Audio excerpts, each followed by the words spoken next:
ಮಕ್ಕಳು ಚೆನ್ನಾಗಿರ್ಲಿ ಅಂತ ಅಪ್ಪ ಅಮ್ಮ ಆಸ್ತಿ ಮಾಡ್ತಾರೆ. ಅವ್ರ ಬಗ್ಗೆ ಸಾಕಷ್ಟು ಕನಸುಗಳನ್ನ ಕಟ್ಟಿರ್ತಾರೆ. ಆದ್ರೆ ಇಲ್ಲೊಬ್ಬ ಕಿರಾತಕ ಮಗ ತನ್ನ ತಂದೆಯನ್ನೇ ಕೊಲ್ಲೋದಕ್ಕೆ ಸುಪಾರಿಯನ್ನ ಕೊಟ್ಟಿದ್ದ. ಈ ಕುರಿತ ಒಂದು ಸ್ಟೋರಿ ಇದೆ, ನೋಡೋಣ.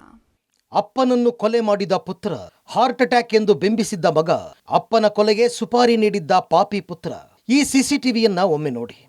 ಹೊಂಚು ಹಾಕಿ ಮನೆಯಲ್ಲಿ ಅಪ್ಪ ಒಬ್ಬನೇ ಇದ್ದಾನೆ ಅನ್ನೋದನ್ನ ಕನ್ಫರ್ಮ್ ಮಾಡಿಕೊಂಡು ಒಳಗಡೆ ಹೋಗ್ತಿರುವ ಮಗ. 5 ನಿಮಿಷಗಳ ಬಳಿಕ ಒಳಗೆ ಹೋಗಿ ಅಪ್ಪನ ಕೊಲೆ ಮಾಡಿ ಏನೂ ಆಗೇ ಇಲ್ಲ ಅಂತ ಗಾಡಿಯಲ್ಲಿ ಎಸ್ಕೇಪ್ ಆಗ್ತಿರುವ ಆಸಾಮಿ. ಇದು ಅಪ್ಪನನ್ನ ಕೊಲೆ ಮಾಡೋದಕ್ಕೆ ಮಗ ಮಾಡಿದ್ದ ಖತರ್ನಾಕ್ ಪ್ಲಾನ್. ಸೆಪ್ಟೆಂಬರ್ 2ರಂದು ಬಾಗಲಗುಂಟೆಯಲ್ಲಿ ನಡೆದಿದ್ದ ಕೊಲೆ ರಹಸ್ಯ ರಿವೀಲ್ ಆಗಿದೆ ನೋಡಿ.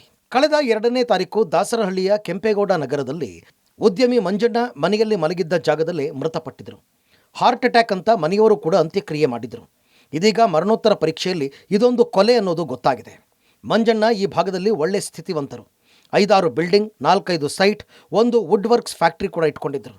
ಇವರಿಗೆ 2 ಗಂಡು ಮಕ್ಕಳಿದ್ದು, ದೊಡ್ಡ ಮಗ ಮನೋಜ್ ಕೆಲಸ ಕಾರ್ಯ ಮಾಡದೆ ಸುತ್ತಾಡೋದು ಮಾಡ್ತಾ ಇದ್ದ. ಇದರಿಂದಾಗಿ ಅಪ್ಪ ಆಗಾಗ ಬುದ್ಧಿ ಹೇಳ್ತಾ ಇದ್ದ. ಇದರಿಂದ ಕುಪಿತಗೊಂಡ ಮಕ್ಕಳು ಅಪ್ಪನನ್ನ ಕೊಲೆ ಮಾಡೋದಕ್ಕೆ 5 ವರ್ಷಗಳ ಹಿಂದಿನಿಂದ ಪ್ಲಾನ್ ಮಾಡಿದ್ರು. ಮಗ ಮನೋಜ್ ಅಪ್ಪನನ್ನ ಕೊಂದು ಆಸ್ತಿ ಹೊಡೆಯೋ ಪ್ಲಾನ್ ಮಾಡಿದ್ದ. ಹೀಗಾಗಿ ಸ್ನೇಹಿತ ಪ್ರವೀಣ್ಗೆ 15 ಲಕ್ಷದ ಸುಪಾರಿ ನೀಡಿ 15,000 ಅಡ್ವಾನ್ಸ್ ಪಡೆದಿದ್ದ. ವುಡ್ ಫ್ಯಾಕ್ಟರಿಯಲ್ಲಿ ಕೆಲಸ ಮಾಡ್ತಾ ಇದ್ದ ಮಂಜಣ್ಣನನ್ನು ಮನೆಗೆ ಹೋಗಿ ರೆಸ್ಟ್ ಮಾಡು ಅಂತ ಕಳಿಸಿದ್ದ ಮಗ. ಮಂಜಣ್ಣ ಮನೆಯಲ್ಲಿ ಸೋಫಾ ಮೇಲೆ ಮಲಗಿದ್ದಾಗ 2 ಎಂಟ್ರಿ ಕೊಟ್ಟು ಟವೆಲ್ನಿಂದ ಕುತ್ತಿಗೆ ಬಿಗಿದು ಕೊಂದಿದ್ರು. ಸಾಲದಕ್ಕೆ 2 ಕೂಡ ಜೊತೆಯಲ್ಲಿ ಎಣ್ಣೆ ಹಾಕಿದ್ದಾರೆ. ಮನೆಯವರಿಗೆ ಹೃದಯಾಘಾತ ಅಂತ ಬಿಂಬಿಸಿದರು.